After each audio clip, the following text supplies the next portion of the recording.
Olá pessoal, tudo bem? Eu me chamo Thiago Porcino. Bom, hoje nós vamos falar sobre como se livrar do desconforto na realidade virtual, falar um pouco sobre teorias, estratégias e algumas aplicações, tá? Bom, vou só fazer uma abordagem aqui um pouco do que é o meu histórico, né? Recentemente eu sou formado em computação. E recentemente eu obtive doutorado, né, em computação também aqui na UF, e onde a minha área específica é computação visual, realidade virtual, jogos e principalmente cybersecurity. Bom, como falei, o mini curso de hoje ele se chama Livrando-se do desconforto na realidade virtual, teorias, estratégias e aplicações.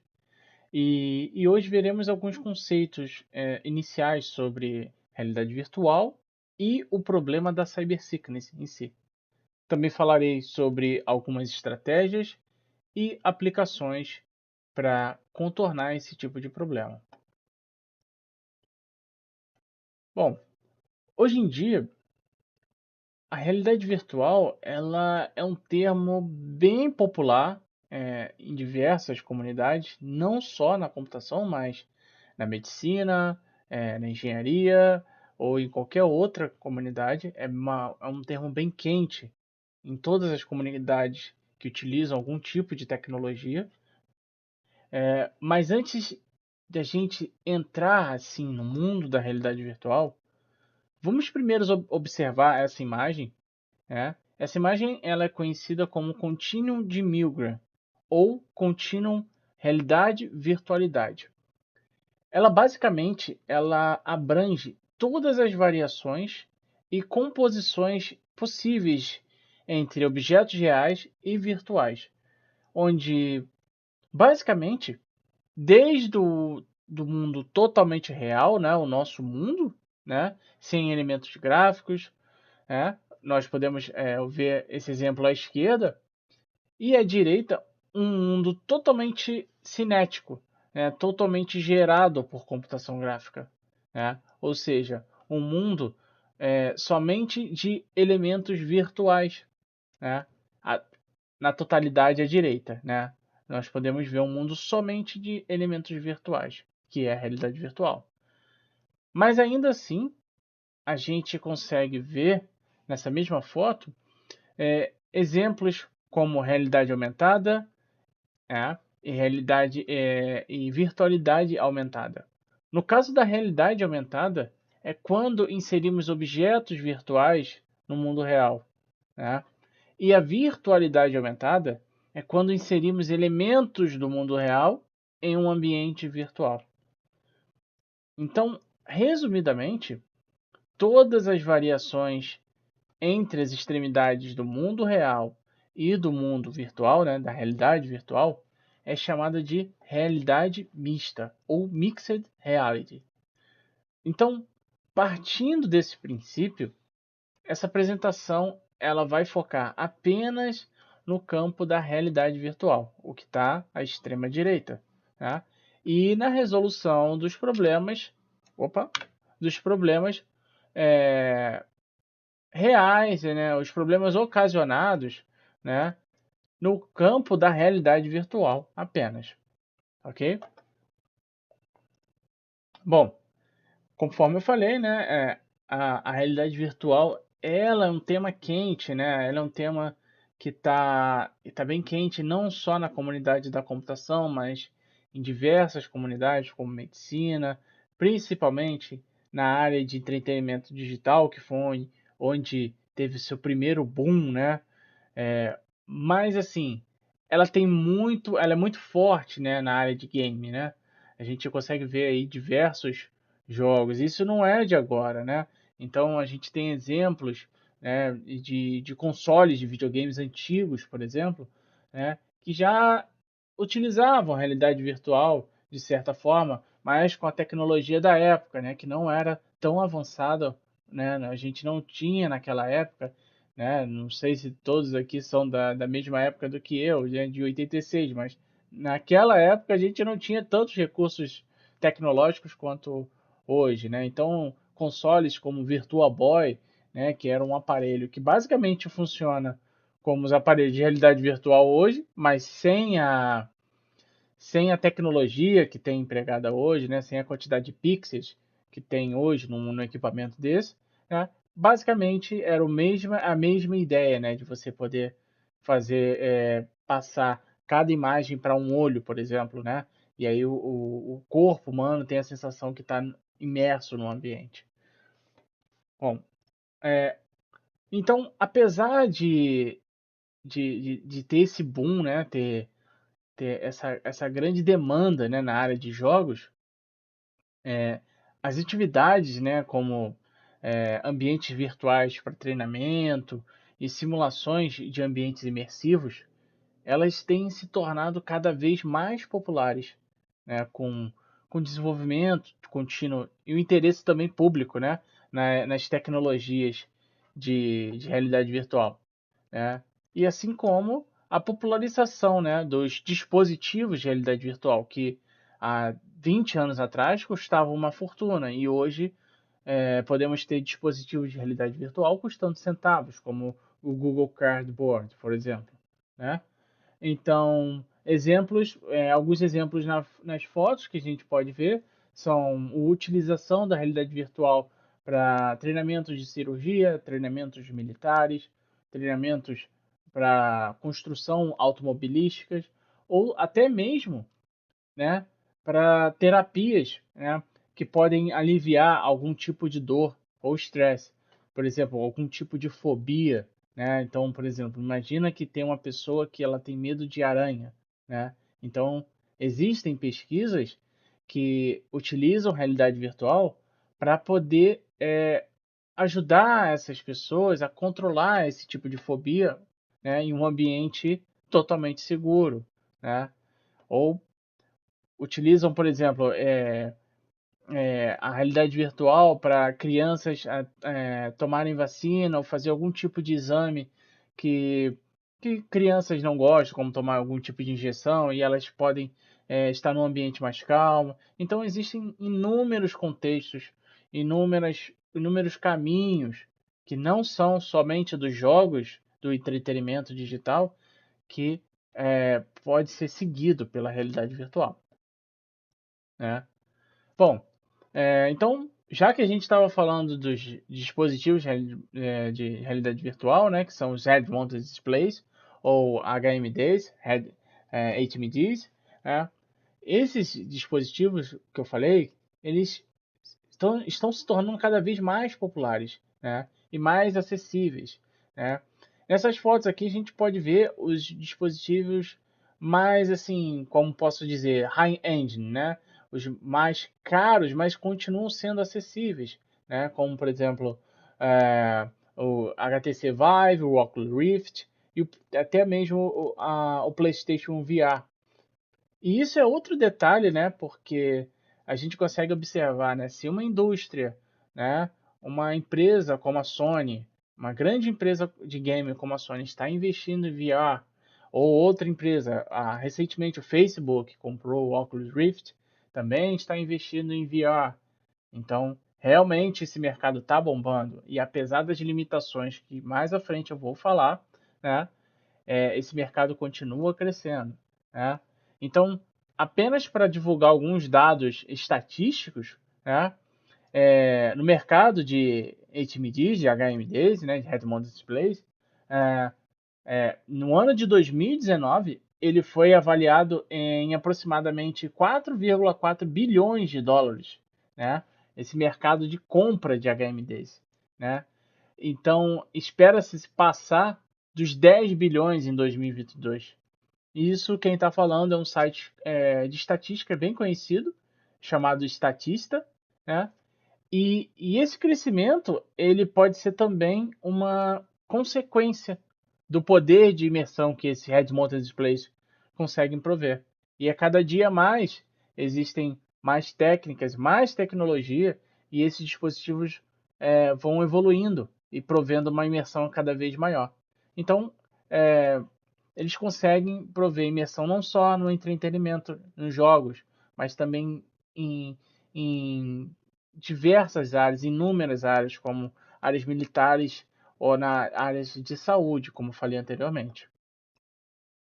Porém, existe ainda um grande problema, um entrave ainda, né? Que esses dispositivos eles não oferecem uma experiência, como posso dizer, completamente confortável para o usuário, completamente perfeita para o usuário, né? Em outras palavras, né? Diversas pessoas sentem sintomas de desconforto quando utilizam esses dispositivos. Desde sintomas, tem pessoas que sentem sintomas leves, né? Ou até mesmo sintomas mais graves, levando, por exemplo, até sensações de vômito ou até mesmo desmaios, né?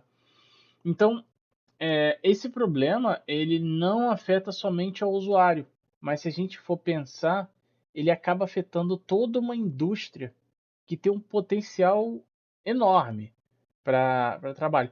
Vamos pensar o seguinte: apesar de um dos problemas maiores, imagina que nós temos um equipamento que causa mal-estar, dor de cabeça, e nós estamos tendo um crescimento absurdo com ele. Imagina se não causasse. Então, é só para a gente refletir um pouco o potencial de equipamentos de head-mounted displays, né? Então, é, de uma forma bem assim resumida, né, e abrangente, como é que acontece, né? Como é que ocorre esse desconforto, né? Esse desconforto, muitas vezes, né, de uma forma geral, né, ele é conhecido como motion sickness, né? Traduzindo assim de forma bem literal, né, podemos traduzir como doença do movimento ou a forma mais técnica, sinotese. Não, cinetose, foi mal, desculpa. Cinetose, né? Que basicamente é quando há uma divergência sensorial no corpo com exposição a um ambiente não natural ao corpo humano. Por exemplo, vamos supor uma situação, seguinte situação, dessa foto aqui. Né? O passageiro está num barco e ela está sentindo enjoo. Né? Em uma viagem num barco e tal, muitas das vezes a pessoa está parada, né? Ela está parada no barco, o barco está em movimento, né? Então, enquanto o passageiro, né, está parado e o barco está em movimento, o sistema visual, né, os olhos do passageiro enviam informações para o cérebro humano de que ele não está parado, porque ele está vendo o horizonte em movimento, né? Ele está vendo que ele está em movimento, que ele está dentro do barco em movimento, né? Mas os sistemas vestibulares, né? É, os órgãos vestibulares falam o contrário, fala que ele está parado, né? Então, nesse momento, nesse exato momento, ocorre um conflito sensorial entre a visão e os órgãos vestibulares. Então, esse tipo de conflito é algo que o corpo não considera natural nem normal, né? Então, o corpo produz, né? é, ele traduz isso para o cérebro como desconforto, porque ele não quer que isso se repita. Ele não quer que, o, aquela pessoa, né? Que o corpo entre naquela situação novamente. Então, com uma forma de defesa, ele faz isso, ele traduz isso em desconforto. Né? Existe uma teoria chamada teoria do veneno, também muito conhecida também no campo da realidade virtual, que é o seguinte: uma vez que você ingere algum tipo de substância que seja tóxica para o seu corpo vai querer expelir aquela substância. Então, automaticamente, quando você quiser ingerir aquela substância de novo, você vai ter enjoo, você não vai querer. Existe essa teoria. Então, é basicamente a mesma coisa. O corpo cria mecanismos de defesa para ele mesmo não entrar naquele tipo de situação que é danosa para o corpo. Então, isso basicamente é traduzido em sensações de mal-estar, como enjoo, dor de cabeça, vontade de vomitar, por exemplo, entre inúmeras outras sensações. Bom, até então eu estou falando de motion sickness. Ainda não cheguei ainda no cyber sickness, que é a outra coisa. Mas vamos lá, né? Bom, o motion sickness ele pode ser representado de diferentes formas, né? E isso vai variar de acordo com o ambiente de manifestação, né? Então, vamos pegar o exemplo anterior, né, da menina no barco, né? Esse exemplo a gente pode chamar do enjoo durante viagens do barco, ou ali na foto o sea sickness, né? E esse sea sickness faz parte de um subgrupo que pertence apenas às ocorrências no mundo real, relacionados a transporte. Ou seja, o mesmo pode ocorrer em uma viagem de avião ou o carro também, se a pessoa tiver como passageiro, né? Então, um outro bom exemplo é quando sentimos mal-estar, quando a gente está lendo um livro, por exemplo. Imagina que eu estou dentro de um ônibus lendo um livro e a minha visão ela está mandando mensagem para o meu cérebro falando assim, olha, eu tô parado, eu tô parado. Por quê? O meu corpo está olhando uma coisa parada, que é o livro, mas eu tô com o meu corpo em movimento por conta do ônibus. Então, acontece esse tipo de coisa, né? Então, existe esse conflito sensorial, né? De qualquer forma, né? Então, tanto no carro quanto no avião ou no barco, né? Muitas das vezes acontece muito mais com um passageiro, né? Bom, de uma forma geral, né? O motion sickness ele pode se manifestar tanto no mundo real quanto também, como eu acabei de falar, né? Como também no mundo digital, né? E no caso do mundo digital, nós também temos subgrupos, né? Temos um subgrupo chamado Simulator Sickness, onde pode existir pelo menos dois grupos, existem mais, né? Esses são os dois principais, né?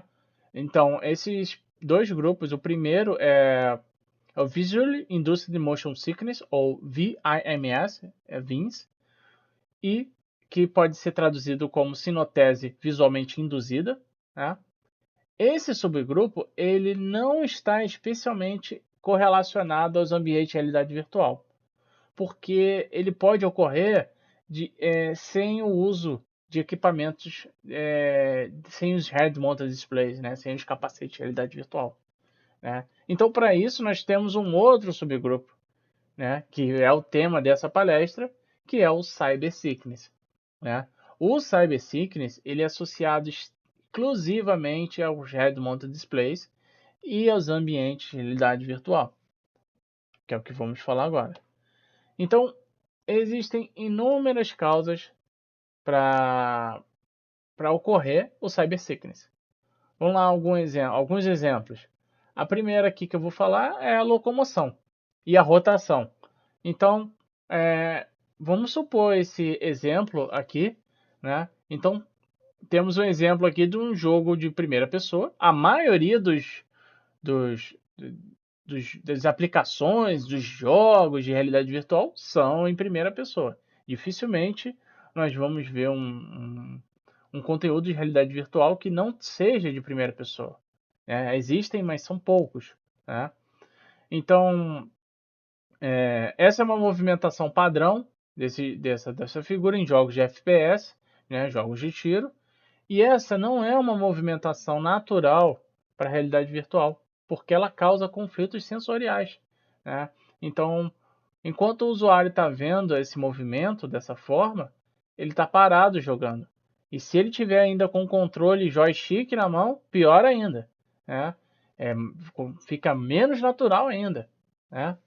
E isso vale tanto para a locomoção, né, que é andar, é a translação na computação gráfica, né, como também para movimentos rotacionais. Bom, mas felizmente existem estratégias para a gente reduzir esse problema, né? Então, para esse caso, existe uma estratégia chamada tunneling, né?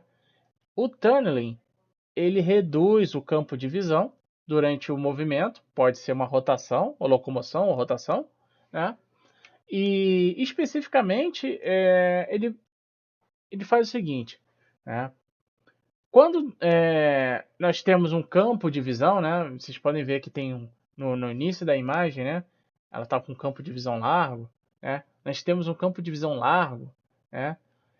Nós temos a maior chance de ter uma imersão maior, né? A sensação de presença maior e tudo mais, né? Mas quando nós temos um campo de visão curto, né? Que a gente pode ver depois que ele fica estreito, consequentemente a gente tem uma chance menor de ter desconforto. Então, como que funciona a técnica tunneling, né?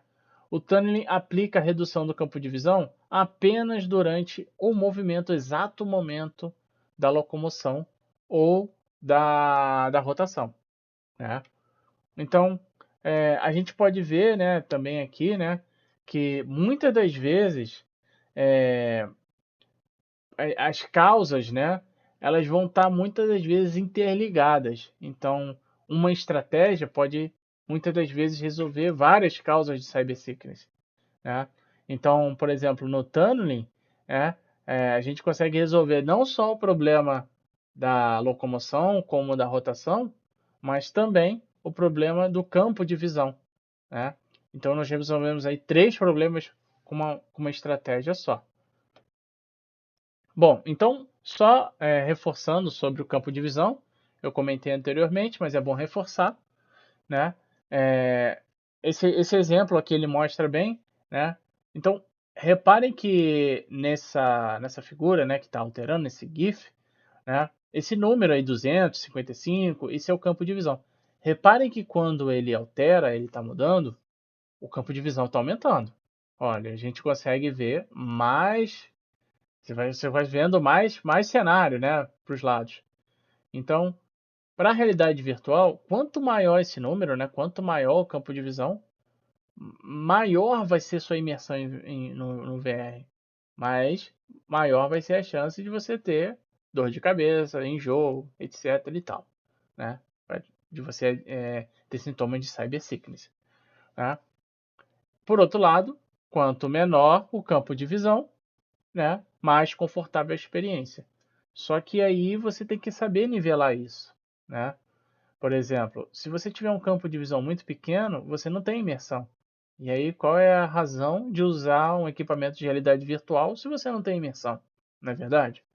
Então, a técnica tem que ser balanceada para que o usuário não perca a imersão. Então, a tunneling é uma delas, mas existem outras também, né? Então, por exemplo, outra estratégia que tem para o campo de visão, especificamente para o campo de visão, eu peguei esse exemplo, ele é de um jogo chamado Eagle Flight, Eagle Flight VR, da Ubisoft, né? Então, basicamente, ele é muito parecido com a técnica do tunneling, mas o que ele faz, né? Enquanto o usuário está jogando lá, ele está se locomovendo, ele está se movimentando, ele usa valores de aceleração, valores de movimento, valores do movimento, né? Estatisticamente do movimento, para aumentar ou diminuir essa vinheta, né? Essa vinheta e restringir o campo de visão, né? Então, também tem esse tipo. É muito similar com a outra técnica, né? É muito similar, mas tem. Ou seja, você pode ir adaptando as técnicas, né? Não existe algo é, muito assim, fixo, né? Sólido, que você só pode usar aquilo. Você pode variar, você pode criar modificações de técnicas que podem funcionar bem. Isso é muito bom dessa área, né? Porque nós podemos sempre inovar. Bom, um outro problema que é um grande problema também, outra causa do cybersickness, né, é a aceleração, né? Aceleração existe também nos jogos FPS, nas aplicações que o usuário precisa se movimentar, né? Mas é uma causa, é uma característica de jogos de corrida, né? Então, é uma característica num jogo de FPS, quando você anda, dificilmente você vai acelerar e desacelerar, né? Então, quando você acelera e desacelera várias vezes, né, você tem essa alta mudança, né, de aceleração, de valores de aceleração, que é o que acontece no jogo de corrida, né, você também tem conflitos sensoriais, né, também, né, isso se você tiver ausência de feedback áptico. Feedback áptico é quando você está jogando algo, você está tendo feedback visual, né? E você está tendo ao mesmo tempo feedback na sua mão. Imagina o volante tremendo quando você acelera, você virou o volante, o carro treme, ó, o cockpit que você está, né, físico, né, treme, esse tipo de feedback, né? Um exemplo bem simples é o controle do videogame, o controle do PlayStation, né, que treme, né, quando você faz alguma coisa, que você quebra uma caixa num jogo, por exemplo, um Crash Bandicoot da vida, que você quebra alguma coisa, e aí o controle dá aquela tremida. Esse é o feedback háptico, né? Então, a aceleração é uma das causas mais frequentes de cyber sickness conhecidas, né? E mais fáceis também de se detectar também. Bom, mais uma vez, foi o que eu falei, né? As estratégias para resolver o problema da aceleração pode ser a vinheta, né? Reparem que nesse caso a vinheta ela tá fixa, né? Ela foi fixa, mas isso depende do game design. Você pode existem técnicas que a vinheta ela é atribuída de acordo com com o valor de aceleração, de acordo com o valor de curva, com delta da curva, etc e tal, né? E do lado direito ali da foto, né, é um exemplo de um de um cockpit com feedback háptico um pouco exagerado, que o usuário está quase caindo do cockpit, mas seria algo desse tipo. Isso ajuda bastante a reduzir problema de cyber sickness, principalmente para jogos de corrida. Bom, uma outra causa também, né, que é bom também falar, é a profundidade de campo, né? Como que isso funciona, né? A nossa visão, como que nós enxergamos, né? Quando nós olhamos um determinado objeto, e esse objeto faz parte do nosso centro de atenção, nós estamos interessados em olhar aquele determinado objeto, né? Esse objeto é focado. E o que está atrás e à frente desse objeto é borrado. Isso é natural da nossa visão. Então, existe, naturalmente, nós criamos esse borramento, né? Esse blur, né? E o grande problema de muitos jogos e muitas aplicações de realidade virtual é que não existe essa profundidade de campo. A imagem é completamente nítida. E isso causa um problema sério, porque é uma imagem não natural para os nossos olhos. E ainda tem um detalhe que nós enxergamos uma imagem completamente nítida a 3 centímetros dos nossos olhos com um óculos HMD. Então, é um outro problema também, né? Então, como que se resolve isso, né? Existem estratégias, né, por hardware e por software, né? Ainda ainda em desenvolvimento, mas existem estratégias por hardware já no mercado. Existe um óculos de realidade virtual bem conhecido chamado Fove, né? Ele possui uma tecnologia chamada eye tracking, bem conhecida na área já. Basicamente, o eye tracking ele tem duas microcâmeras que conseguem detectar para onde você está olhando e e aí você sabe para onde que você pode, naquele espaço 2D ou 3D, você sabe para onde você pode é, para onde você pode direcionar o foco da imagem. Então fica mais fácil, né? Por software, existem trabalhos na literatura que fazem isso, usando GPU, utilizando machine learning ou mesmo usando heurísticas, né? Estou deixando algumas referências nos slides, né? Se vocês quiserem consultar, né? Também podem me mandar e-mail no final da apresentação também. Então, tem um exemplo aqui de um software que foi desenvolvido também na UF, um trabalho desenvolvido na UF, né, esse Dynamic Focus Selection for First Person Navigation with Head-Mounted Displays. Foi publicado na SV Games E basicamente eu fiz o trabalho junto com o Esteban Klua, com a Daniela Trevisan, com a Cristina Nader, né? Que a Cristina, no caso, foi minha orientadora. E basicamente a gente queria provar que quando temos um depth of field, né? Uma profundidade de campo, uma simulação de uma profundidade de campo, né? Os níveis de desconforto são diminuídos. Então, ou seja, o usuário tem uma experiência melhor. E a gente conseguiu provar dessa forma, né? Fizemos alguns testes com o usuário em um ambiente e conseguimos provar que centenas de usuários, né? Quase 80% dos usuários tiveram redução dos níveis de desconforto, né? Mas vocês acharam que acabou? Não acabou não, meu amigo. Pelo contrário, existem inúmeros outros fatores que podem contribuir para o cybersickness. E esses que eu apresentei são apenas alguns, né?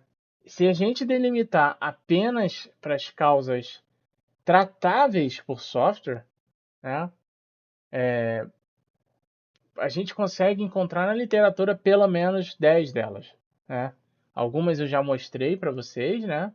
Que é a causa da locomoção, aceleração, o campo de visão e a profundidade de campo. Mas existem outras, a rotação também. Existem outras, como por exemplo o grau de controle, o tempo de exposição é uma causa, né? Ou seja, o tempo de exposição é algo que está ligado a tudo. Então, se você tiver um problema de locomoção ou de aceleração, você vai diminuir o tempo de exposição do usuário, né? Ele não vai suportar tanto tempo na realidade virtual, ele vai sentir desconforto antes, né? Então, a latência também. Latência é, por exemplo, imagina que você virou a cabeça no mundo virtual, você quer olhar para o lado no mundo virtual, mas você vira a cabeça e no mundo virtual ela virou 2 segundos depois, ou sei lá, alguns microsegundos depois. Essa diferença de intervalo entre o movimento real e o movimento da câmera, né, do movimento do jogo, né, ou da aplicação virtual, isso causa um extremo desconforto também. Então a gente chama isso de latência, né, entre os movimentos. Existem outros também, como quadro de descanso. Então, por exemplo, eu vou voltar aqui só para deixar claro. Vocês estão vendo aqui no jogo de corrida? O jogo de corrida ele tem um cockpit virtual do carro que está sempre ali. E isso, muitas vezes, por exemplo, um jogo de tiro, né? Deixa eu ver se tem aqui, ó. Esse aqui não tem, ele tá a tela lisa. Mas muitas vezes a gente tem jogos de tiro, né, de FPS que tem um capacete tipo Halo da vida, né? Tem um capacete virtual e nesses jogos você tem um frame, né, desenhado. Esse frame muitas vezes funciona como quadro de descanso. O que que isso quer dizer, né?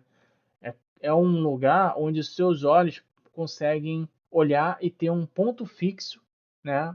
Uma imagem fixa para ele ter um descanso e voltar pro restante dos quadros que estão sempre em movimento.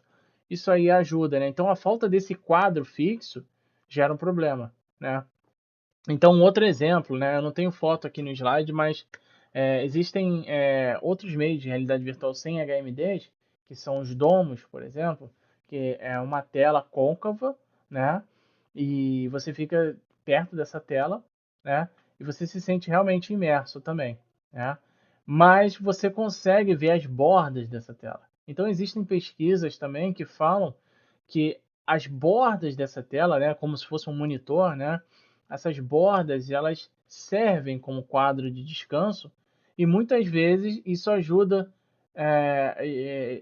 você não sentir tanto desconforto como no HMD, né? Mas isso é tudo tratável, isso pode ser feito. O game design consegue contornar isso por software. Então essa é uma das coisas interessantes de se estudar essa área também. E além disso, né, cada pessoa possui uma suscetibilidade diferente para o cyberseekers, o que complica muito mais, né? Então, esses fatores que eu estou mostrando, idade, gênero, experiência, pré-condições, por exemplo, o usuário pode estar resfriado, né? Ele pode estar sentindo alguma coisa, problemas de visões. Isso são só alguns dos fatores que podem alterar a suscetibilidade daquela pessoa a sentir o desconforto no ambiente virtual. Então, algum desses fatores que eu falei, né, é, como também sensibilidade à cintilação da luz, né, o piscar de luzes de uma TV, por exemplo, por conta da troca de pixels, né, porque toda imagem de um jogo são várias, na verdade, são várias imagens, né, um loop de imagem, né, são 30 imagens por segundo, 60 imagens por segundo, né, por isso que muitas vezes a gente fala 60 FPS por segundo de um jogo. Tem gente que joga no monitor, por exemplo, mais potente, né? São 120 FPS, ou seja, são 120 Hz, são 120 imagens publicadas ali a cada segundo de uma forma bem resumida, né? É um pouco mais além do que isso, né? Se for explicar mais profundamente. Mas de uma forma bem resumida, são muitas imagens por segundo que a gente vê para a gente ter noção de uma animação, né? Uma animação fluida. Então, existe uma luz ali, né? Na tela. Então, imagina essa luz próximo do olho, né? Para quem tem esse tipo de sensibilidade, é um problema sério, né? Então, apesar disso, desses fatores todos, então muitas pessoas com o mesmo tipo de perfil, né? Pode ainda assim apresentar diferentes suscetibilidades, mesmo com o mesmo perfil. É, eu ainda arrisco dizer que nós podemos ter dois irmãos gêmeos, né? E eles vão ter suscetibilidades diferentes. Então, isso é uma coisa muito variável de usuário para usuário, né? Bom, existem métodos para se medir o cyber sickness, né? Os métodos bem tradicionais, né? Um dos métodos mais conhecidos são os questionários, né? Um mais citado na literatura é o SSQ, o Simulator Sickness Questionnaire, que é do Kennedy, dessa referência que está aí, né? Ele basicamente é um questionário de 16 perguntas, né, sobre sintomas de desconforto, né? Mas existem outros questionários também, né, como o MSSQ do Golding. O MSSQ ele calcula a suscetibilidade ao desconforto, né? O quanto aquele usuário ele é suscetível, né? O quanto que ele é sensível a ter o desconforto, né? E também temos também o VRSQ do Kim, né? E basicamente qual é a diferença entre eles, né?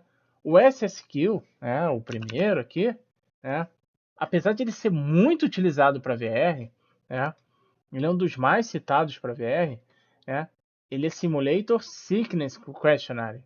Lembra lá atrás que eu mostrei o diagrama? Simulator,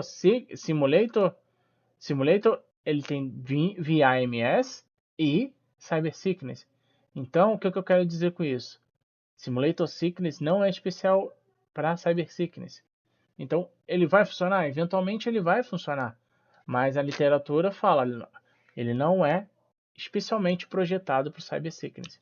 Assim como o Motion Sickness Susceptibility Questionnaire, né?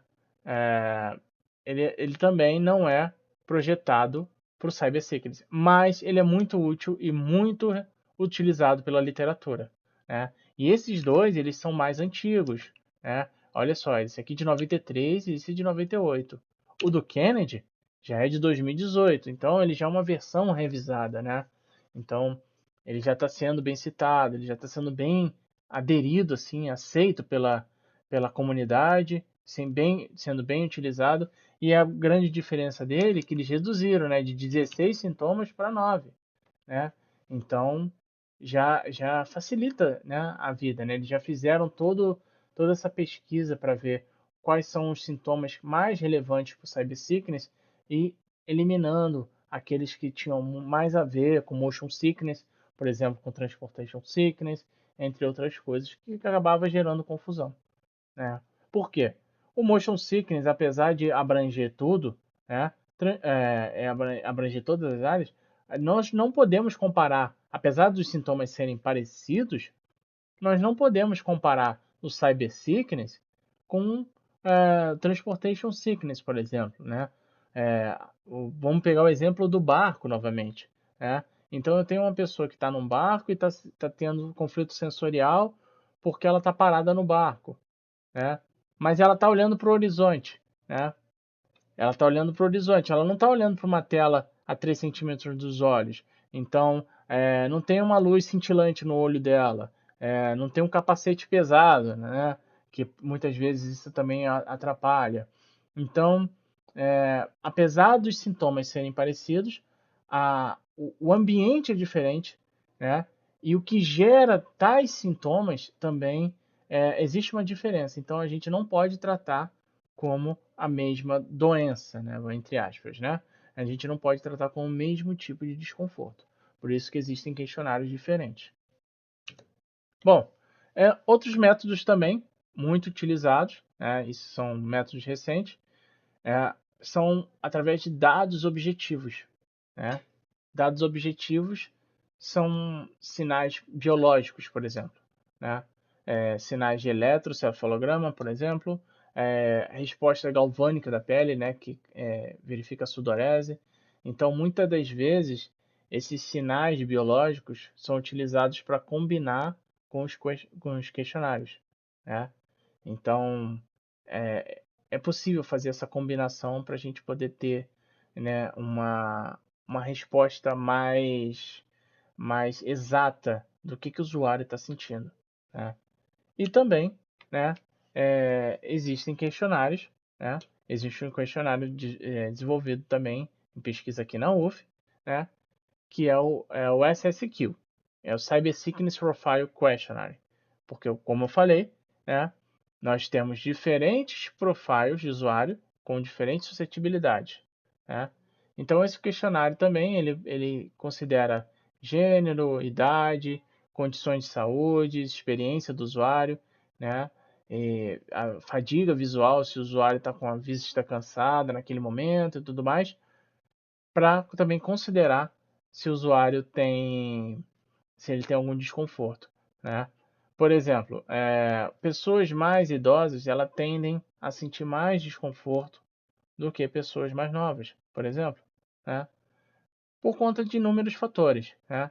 Então, esse questionário ele ajuda você a traçar o perfil do usuário também e até mesmo você verificar no seu grupo de usuário como é que está, quem está sentindo mais desconforto, quem não está, né?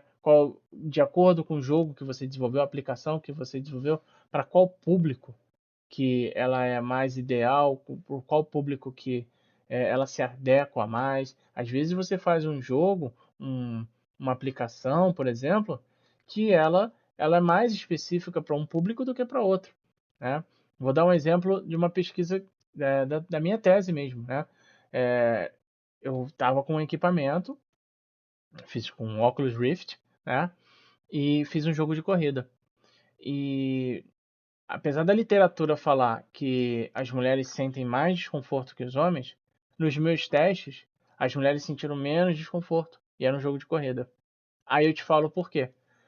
Durante o experimento, os homens estavam jogando desesperadamente o jogo de corrida, acelerando, desacelerando de modo competitivo.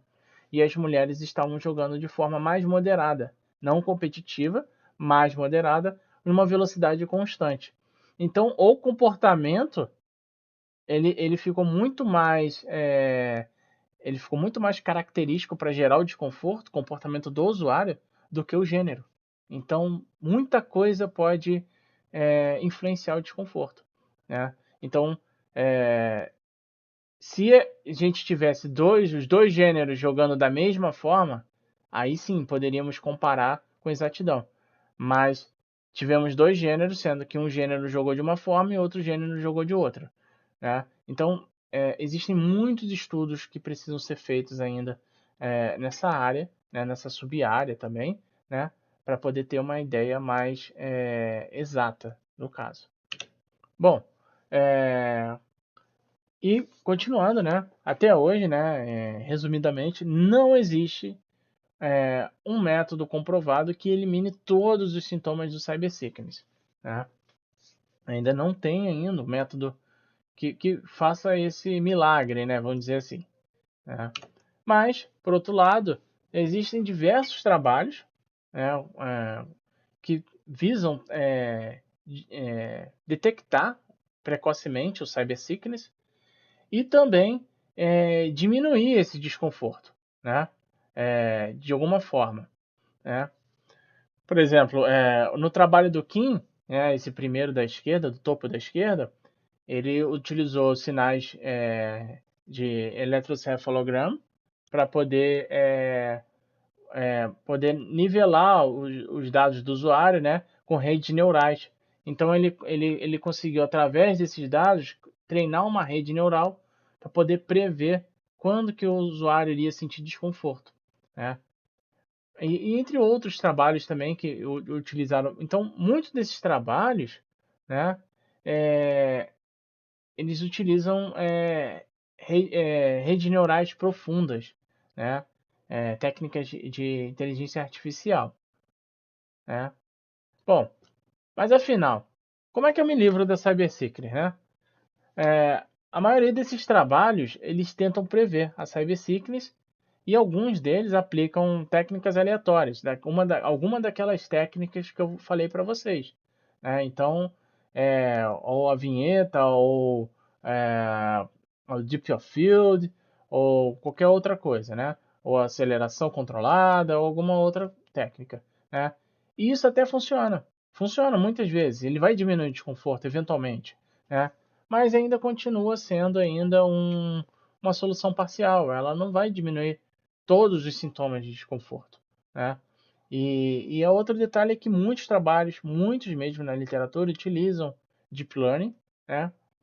E pouquíssimos utilizam uma outra forma de aprendizado de máquina, que é o Symbolic Learning, né? Os algoritmos simbólicos, né? Bom, basicamente, o que é o algoritmo simbólico, né? O Deep Learning é aquele algoritmo que funciona. Eu vou passar aqui. O algoritmo de Deep Learning, ele é aquele que ele funciona mais como uma caixa preta, né? Você não consegue saber o que está, as tomadas de decisões que a rede neural tomou, né? De forma bem geral, né? Isso vocês podem aprofundar um pouco mais na disciplina de aprendizado de máquina. Mas você não consegue saber. Existem até artigos que falam sobre isso, sobre a parte de interpretabilidade da Deep Learning, mas ainda não está muito batido na literatura, né? Então eles são muito bons, porque eles são precisos, muitas das vezes são precisos, né? Em relação à predição do cybersickness. Mas aí eu falo, e se eu quiser saber qual é a causa do cybersickness? Como que eu vou saber? Não tem como saber. Eu não vou ter como descobrir, porque ele é uma caixa preta. Ele entrou uma informação e ele cospe uma informação de saída, que é o resultado, e é aquilo. Muitas das vezes os trabalhos, assim, tem cybersickness ou não tem? Ele descobre se tem ou não tem. Então, por outro lado, né, o Symbolic Learning, né, os modelos de inteligência artificial simbólicos, né, eles são algoritmos que você tem uma interpretabilidade humana. Então, você consegue entender as tomadas de decisão do modelo, né? Então, muitas vezes, esses modelos são mais simples, eles não vão ter acurácia, né? Eles não vão ter resultados tão significativos como os algoritmos de Deep Learning, mas a vantagem deles é que você consegue entender quais são as tomadas de decisão da rede neural para chegar naquele resultado, né? E quando a gente quer descobrir, por exemplo, qual é a causa daquele cybersickness, qual é a causa daquele problema, né? Isso começa a ser interessante, né? Quando a gente quer estimar a causa específica, né? Por exemplo, eu quero estimar a causa específica geradora de um momento que teve cybersickness em um usuário utilizando o aprendizado de máquina, que foi o tema da minha tese, por exemplo, né? Então, é, eles são bons para isso, né? Então a gente consegue trabalhar neles. Eu vou tentar dar uma explicada bem geral mais à frente sobre um dos modelos que é por Decision Tree, né? Árvore de decisão, né? Sei que não é o foco do curso, né? Mas eu vou dar uma explicada bem assim por alto para vocês verem que é bem tranquilo assim entender, né, um algoritmo simbólico, né? E até serve também como um incentivo para quem quiser continuar nessa área e até seguir nessa área para poder fazer os trabalhos futuros, né? Nessa área que tem muita coisa ainda legal para fazer. Bom, uma outra coisa bem importante também, né, é a parte de experimentos com usuários, né? Então, muitos trabalhos fazem experimentos, por exemplo, lembra dos questionários que a gente pode combinar? Então, nesse trabalho da minha tese, né, nós fizemos o seguinte, nós combinamos dois questionários, o VRSQ, né, a VRSQ, que é aquele mais recente, que é voltado para a parte de Cyber Sickness, e nós criamos um questionário chamado CSPQ, né? Cyber Sickness Profile Questionário, que é voltado ao questionário de perfil do usuário, né? E também desenvolvemos um jogo, dois jogos em realidade virtual, que o usuário passava 5 ou 20 minutos jogando, né? E aí, esse jogo, ele coletava, basicamente, ele coletava dados do jogo, né?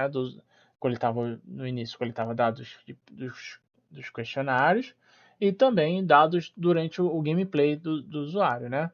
Então, com esses dados, a gente consegue trabalhar e treinar uma rede neural. Basicamente isso, né?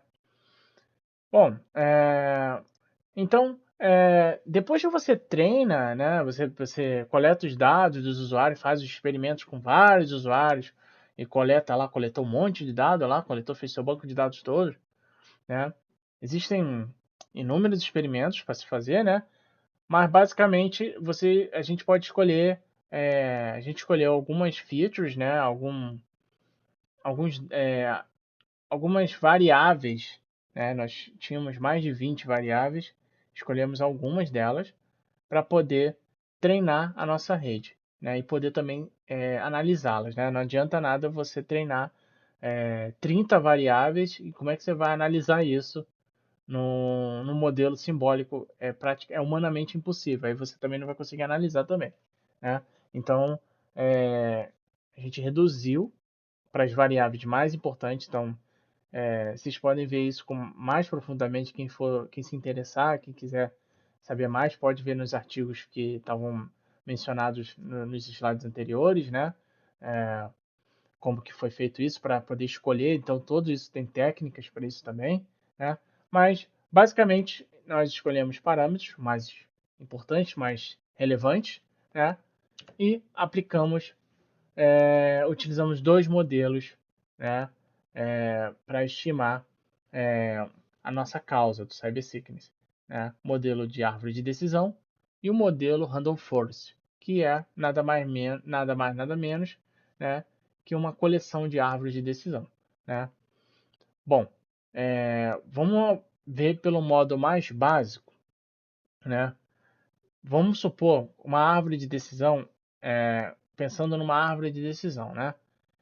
Vamos supor, né, em uma árvore de decisão, o caminho, né, o caminho da decisão, né, o caminho lógico da decisão, né, ele gera, né, uma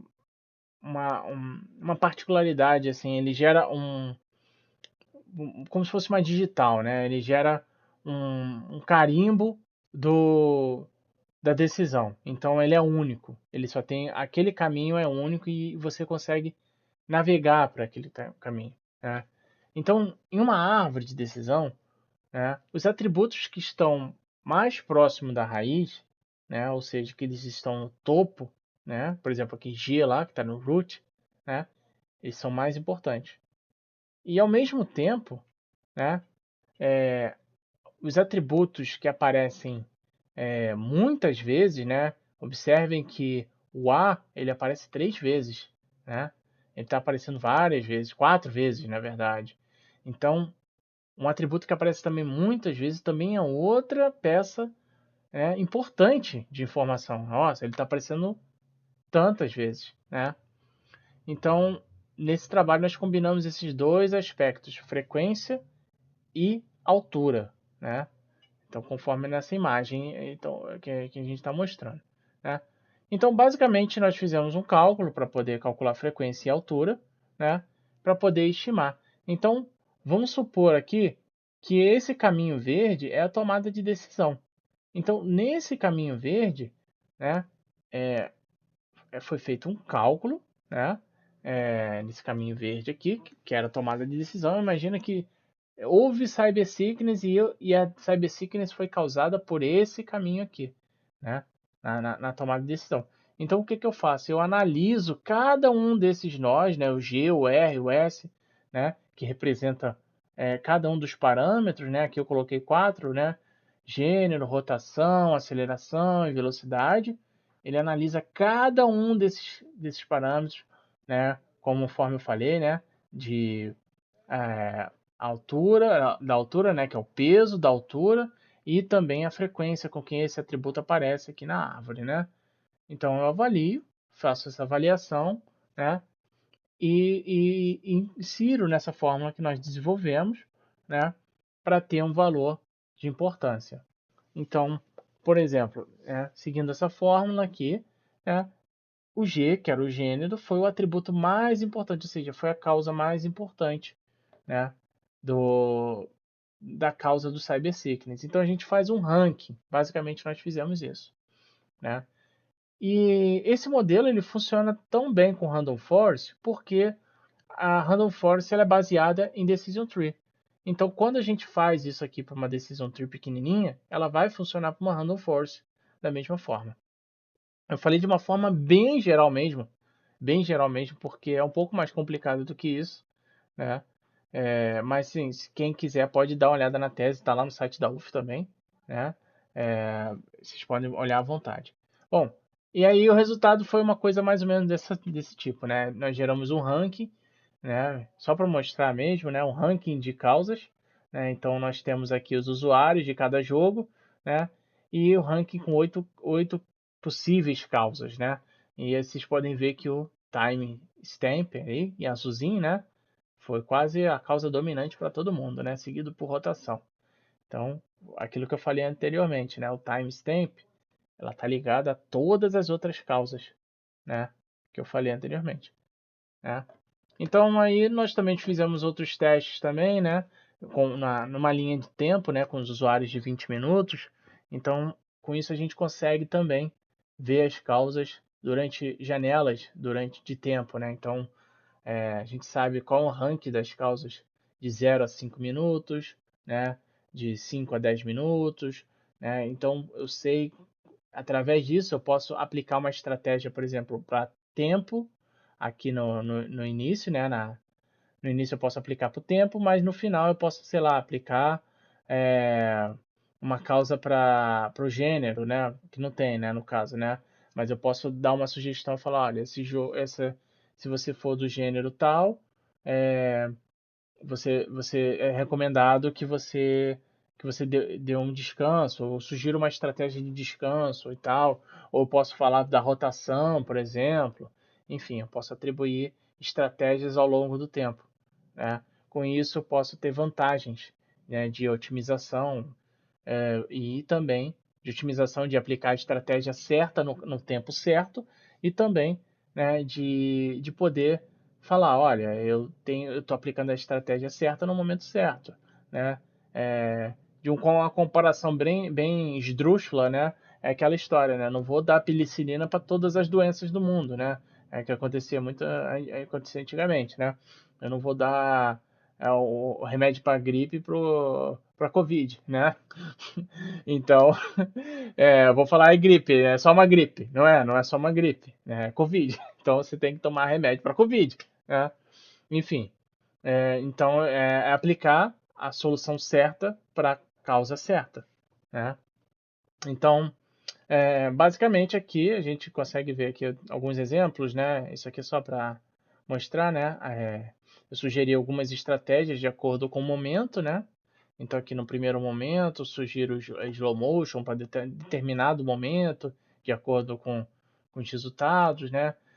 Ou duas ou três estratégias de acordo com essa análise. Essa análise toda pode ser feita por machine learning também.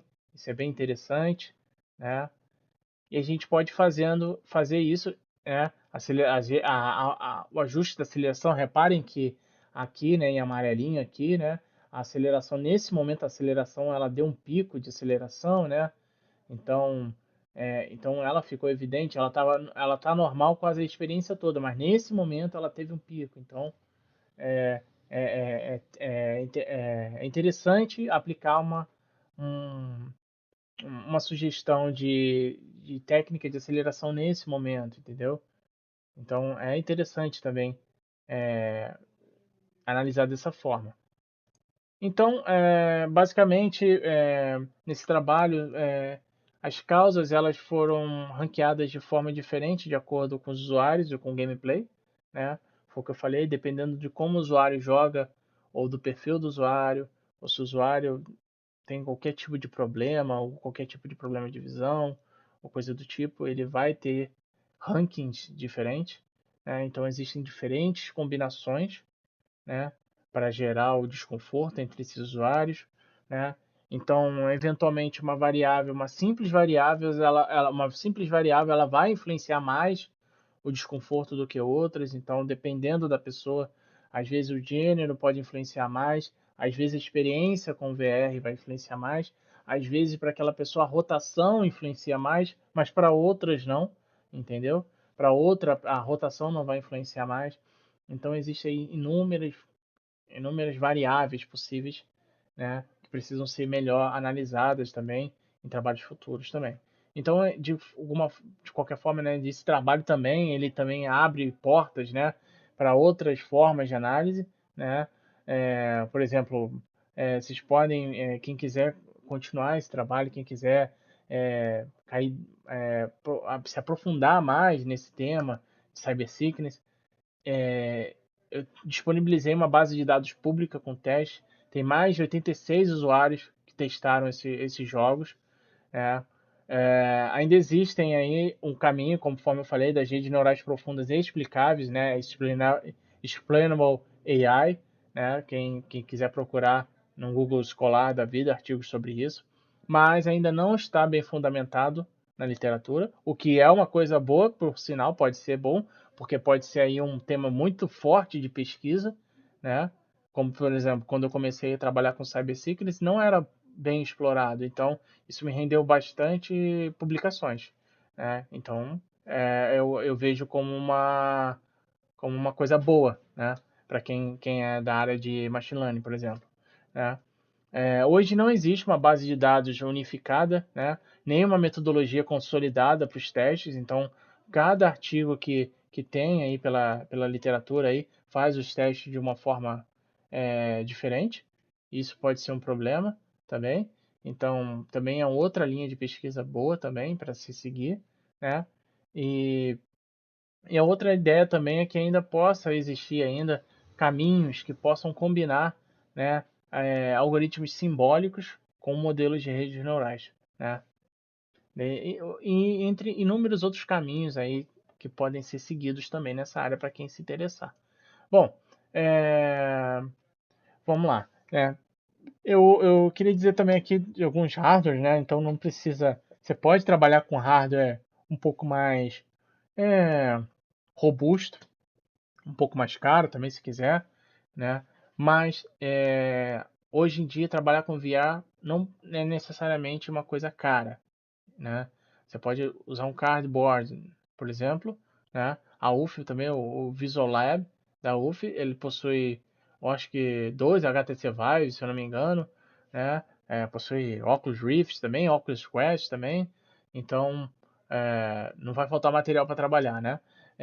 Enfim, né? Mas assim, existe possibilidade de cardboard, de óculos, outros óculos, dispositivos para dispositivos móveis, né, que são baratos, né? O cardboard custa centavos, então hoje em dia o custo é muito barato para você trabalhar com VR, né?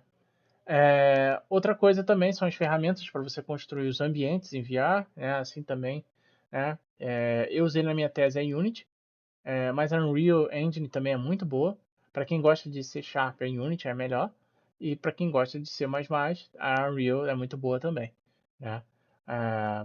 Para essas duas bibliotecas, né, para essas duas engines aí, existem bibliotecas que já ajudam bastante, porque já vem com muita coisa de VR pronta, como a como coisas básicas, né? Como técnicas de teleporting, locomoção, coisas bem triviais que nós, pesquisadores, não vamos querer ficar desenvolvendo do zero, coisa que já existe, né?